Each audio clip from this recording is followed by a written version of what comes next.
तो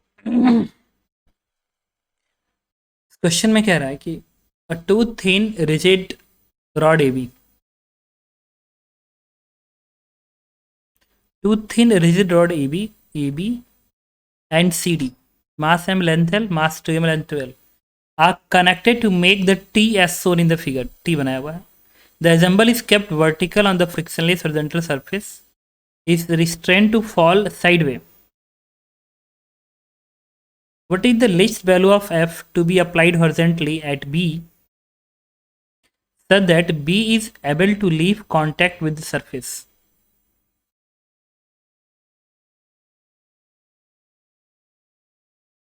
What is least value of F to applied horizontal at B such that B is able to leave contact with surface?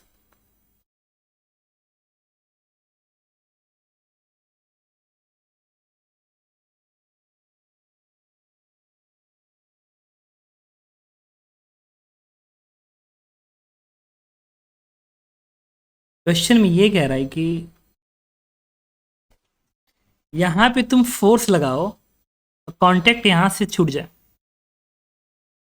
Force तुम यहाँ पे लगाओ, यहाँ पे force तुम यहाँ पे लगा रहे हो और कांटेक्ट छूटे कहाँ से, यहाँ से कांटेक्ट छूट जाए. तो देखो क्या होता है, कभी कभी ऐसा होता है ना. तो मुझे बताओ, अगर ये फोर्स तुम इधर लगाते इसका रोटेशन सेंटर ऑफ मास के अबाउट रोटेशन का सेंस ऐसा आता, तो ऐसे घूमना चाहता ना.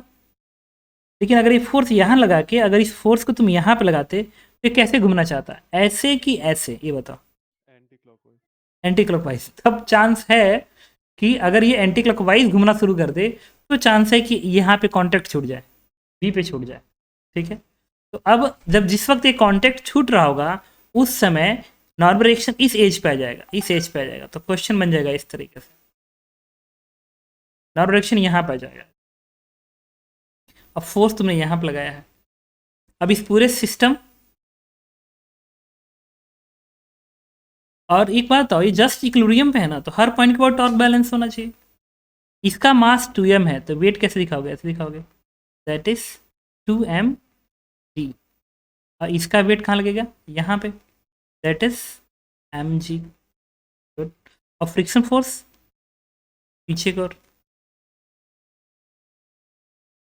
फ्रिक्शन, अच्छा ये फ्रिक्शनलेस सरफेस है, मतलब फ्रिक्शन नहीं है. ठीक है, कोई बात नहीं. तो एफबीडी में यहाँ का एन दिखाओगे, एमजी दिखाओगे, 2mg दिखाओगे, बाकी इसको दिखाना नहीं है. ये लेंथ 12 है तो दिखा दो, इसको एल दिखा दो. अब देखो क्या होता है. इसमें ये है कि इसके अबाउट वो जस्ट टॉर्क जो आना चाहिए ना, मतलब इस फोर्स की वैल्यू इतनी ज़्यादा होना चाहिए, इस फोर्स की वैल्यू इतनी ज़्यादा होनी चाहिए ताकि पूरी की पूरी बॉडी एंटी क्लॉकवाइज घूम जाए, तो एंटी क्लॉकवाइज घूम जाए. लेकिन इसके अबाउट तुम टॉर्क इसलिए नहीं लिख सकते, एक रीज़न बता रहा हूँ क्यों नहीं लिख सकते. इसको नहीं लिख सकते क्योंकि ये पूरी की पूरी सिस्टम फ्रिक्शनलेस सरफेस पे है और वो एसिलरेट हो रहा है, एसिलरेट हो रहा है. तो इसका एसिलरेशन आएगा. तुम चाहो ना तो देखो निकालता हूँ बेकार में. हाँ, सूडो फोर्स की सहायता से. कि पता है बेकार में हम लोग ना सेंटर ऑफ मास निकालेंगे, इससे बेटर है कि एक्सेलरेशन निकालो. एक वैल्यू क्या आएगी, total force F divide by total mass. इसका मास 2m, इसका मास m, दैट इज 3m. और इस पे तुम खड़े हो जाओ. खड़े होकर जब देखोगे तो एक तो सूडो फोर्स इसके पे काम करेगा ऐसे, और एक सूडो फोर्स यहाँ पे काम करेगा. यहाँ वाला क्या होगा, 2m इंटू ए. और ये जो सूडो फोर्स होगा इसी से पास करेगा तो टॉर्क 0 देगा. ये वाला n इसी से पास करेगा, टॉर्क 0 देगा. इस पॉइंट के अबाउट टॉर्क, इस पॉइंट के बाद टॉर्क इस एफ का तो आएगा नहीं, इस एफ का तो आएगा नहीं क्योंकि एफ भी इसी से पास कर रहा है. इसका आएगा नहीं, इसका, सॉरी, इसका आएगा नहीं, इस सूडो फोर्स का आएगा नहीं, इस एन का आएगा नहीं. तो टॉर्क किसका आएगा, एक तो इस 2mg का, ये mg का, और एक इस 2ma का. तो 2ma का टॉर्क आएगा 2ma इंटू ये डिस्टेंस ना, ये डिस्टेंस लाइन ऑफ फोर्स की परपेंडिकुलर, ये दूरी कितनी होगी, ये पूरा 12 है तो ये बनेगा l. आप लिखेंगे l. इसका टॉर्क बन गया. इसके बाद अब बच गया क्या, 2mg mg 3mg, ये उल्टा घुमा रहा है. दिस इज 3mg इंटू ये डिस्टेंस दैट इज l/2. हम क्या करेंगे, m से m कैंसिल आउट हो गया, यहाँ से l से l कट गया, यहाँ से a की वैल्यू आएगी 3g/4. और a कितना है, F/3m। And what is F? F की वैल्यू हो जाएगी 3mg/, इतना मिनिमम फोर्स लगेगा। तो ये जस्ट सरफेस छोड़ने वाला होगा और ये पूरी बॉडी ऊपर को घूमने वाला होगी। बात समझ में आई? Yes sir. लेकिन ये तो 9mg/4 दिया हुआ है। हाँ सर, आंसर 9 mg दिया है। तो आ गया 9mg, देखो 3:3 9, कैलकुलेशन गलत है। ठीक है, सर एक और भेजा था ठीक है, इलेक्ट्रोस्टैट्स। बता रहा हूँ।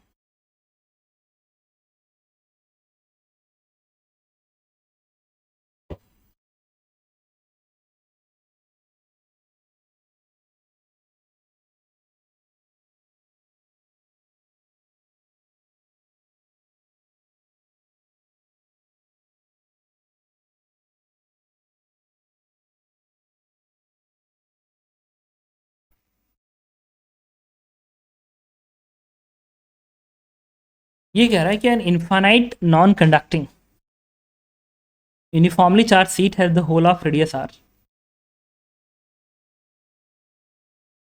A infinite non-conducting sheet, whole of radius r.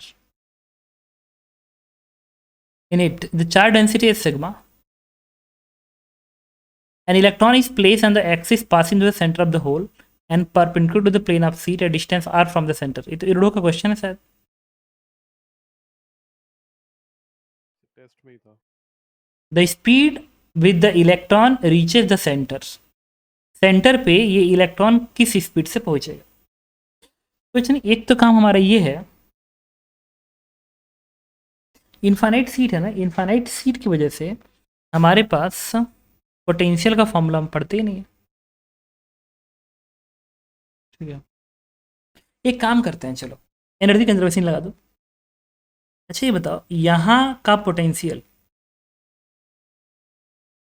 और यहाँ के पोटेंशियल में का डिफरेंस की हम बात करेंगे। तो ये बताओ, यहाँ की कैंडिडेट जीरो है, यहाँ का पोटेंशियल है, कोई बात नहीं, इसके इसके बीच का जो पोटेंशियल डिफरेंस आएगा वही तो कैंडिडेट में जाएगा।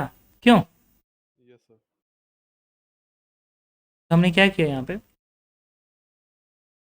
ये बनेगा Q into potential difference delta V is equal to half mv। अब डेल्टा V निकले तो हमारा आंसर आ जाए। डेल्टा V के लिए मैंने अगले पेज पे चलता हूँ। ये रेडियस इसका R है। अब मुझे क्या करना है कि यहाँ का पोटेंशियल और यहाँ का पोटेंशियल का डिफरेंस निकालना है। चलो यहाँ का पोटेंशियल की बात करते हैं। सर तुम्हें पता है यहाँ का पोटेंशियल निकालोगे ना, तो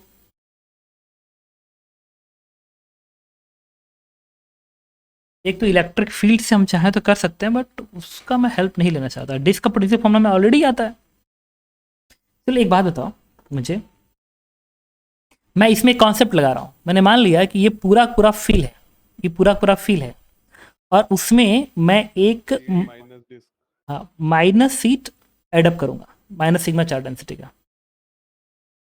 अब चलो मैं क्या करता हूँ, ये पॉइंट 1 है और ये पॉइंट 2 है, इसकी इलेक्ट्रिक फील्ड्स इस डायरेक्शन में होंगे, मतलब इधर आते इसमें पोटेंशियल इंक्रीज कर रहा है, तो ये निगेटिव चार्ज पोटेंशियल घटा देगा ना। दैट मीन्स इस सीट की वजह से जो यहाँ पे पोटेंशियल डिफरेंस बनेगा, एक्चुअल में ये निगेटिव वाला उतना ही पोटेंशियल को घटाया होगा। ये सही कर रहा हूँ? बताओ। Yes sir. हाँ, क्योंकि पॉजिटिव चार्जेस हैं तो जो पोटेंशियल डिफरेंस देगा ये निगेटिव उतना कम करेगा। इसी कम कर लेते हैं। तो इनफाइनाइट सीट की वजह से इलेक्ट्रिक फील्ड का फॉर्मूला होता है सिग्मा/2 एप्सिलॉन। और ये दूरी किसके बराबर है? आर के बराबर है। तो इसके इसके बीच का जो पोटेंशियल डिफरेंस बनेगा दैट इज सिग्मा/2 एप्सिलॉन इंटू आर। ये बनना चाहिए, बनना चाहिए सिग्मा आर, क्योंकि इलेक्ट्रिक फील्ड कांस्टेंट है, दूरी से मल्टीप्लाई कर देंगे आगे पोटेंशियल डिफरेंस।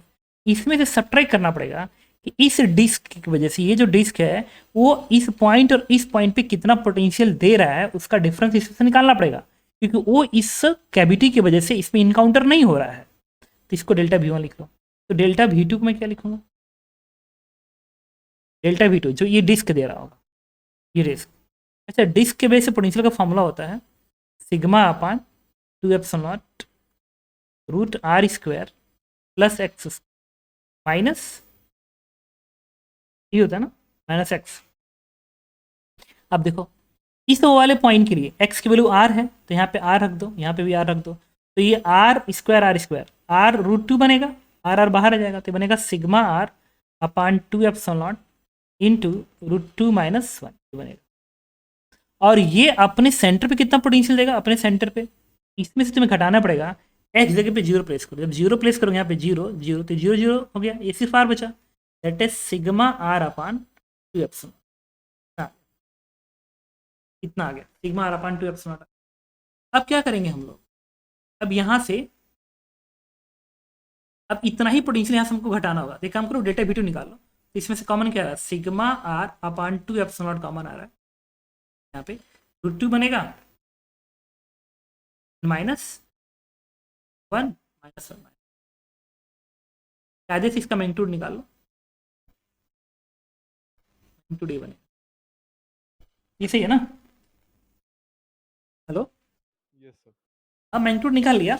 अब मैं ये कह सकता हूँ कि इसके बीच का जो पोटेंशियल डिफरेंस है ना, बेसिकली इसके बीच का पोटेंशियल डिफरेंस, तो ये जो वैल्यू आ रही है उसमें से मुझे इसको सब्ट्रैक्ट करना पड़ेगा, that is sigma are upon two epsilon subtract करना पड़ेगा कितने का, तो मैं बोल पाऊंगा कि इसके बीच का पोटेंशियल डिफरेंस कितना रहेगा जब ये कैविटी बनेगी। अब मैंने इसको हटा दिया,